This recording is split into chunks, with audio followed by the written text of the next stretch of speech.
Kung sa tingin po ninyo may tao na nananalbahe sa inyo, mainam na magawa niyo po ito upang sa ganoon kung ano man ang masama niyang intensyon ay hindi tatalab sa inyo at babalik ito sa kanila.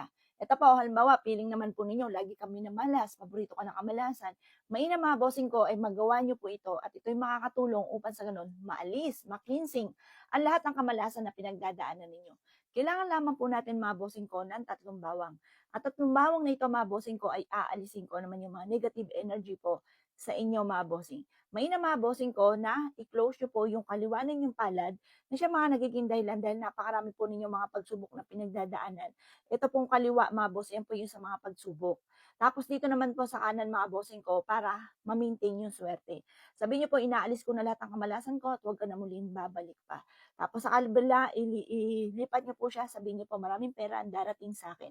Ganyan po mga bossing, basta lagi kang positive, i-wish nyo na po lahat ng gusto po ninyo na makamit.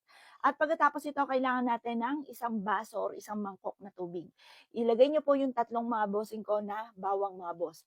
Ito pa mga bossing ko ay makakatulong upang sa ganoon kayo po higit na maka-attract ng swerte. Pagkatapos ibulong niyo po dito, ninanais ko na yumaman at maging matagumpay, makamit ko lahat ang aking mga pinapangarap at ipagkaloob mo ito. Alisin mo na lahat ng mga kamalasan na pinagdadaanan ko at yung mga tao na hinggit sa akin, itaboy niyo na po sila. Ganun po mga bossing. Bahala na po kayo, sample lamang po yun ha, na walang gamit na sana, direct to the point. At pagkatapos, ibilad niyo po ito sa sinag ng araw sa umaga. Gawin niyo po ito alas 7 ng umaga hanggang alas 8 ng umaga. Basta sa umaga lamang kasi pampaswerte po ito.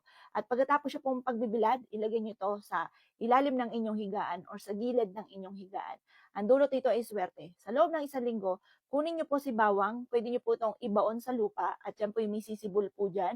Good luck po sa inyo, may swerteng darating. Tapos yung tubig, ibuhos niyo po or i-flash niyo po sa aridoro mga bossing. Tapos lagyan niyo ito ng asin, yung pinagbuhusan po ninyo para ma-stop na ang kamalasan at layuan ka na po ng mga tao na naiinggit po sa inyo at magtuloy-tuloy na pasok ng swerte. Kasi mga bossing ko, kapag wala kayong mga ganitong mga pamamaraan, mapapansin niyo parang napakailap na swerte na parang kahit anong gawing kayod ay sa wala't wala.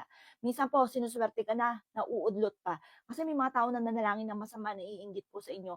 Wala kang pangontra, kaya tumatalab po ito. Kaya madalas po, kumbaga, laging patikim lamang yung swerte po ninyo. Dahil nga po sa may mga tao na iinggit na tumatalab ang mga panalangin nila dahil wala kang pangontra. Kaya magawa niyo po ito mga bossing ko. Naku, magpapasalamat ka sa pampaswerteng ito. Kapag nagawa niyo po ito sa loob ng isang linggo, pwede niyong gawin po muli para sobrang makinsing ang inyo pong kapaligiran. Good for 1 week po siya mga bossing.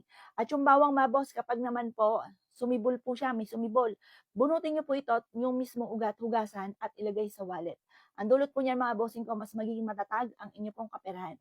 O siya mga boss, kung hindi nyo pa ito nagagawa, subukan nyo po itong gawin at magpapasalamat ka sa pampaswerteng ito. So good luck po sa inyo po lahat.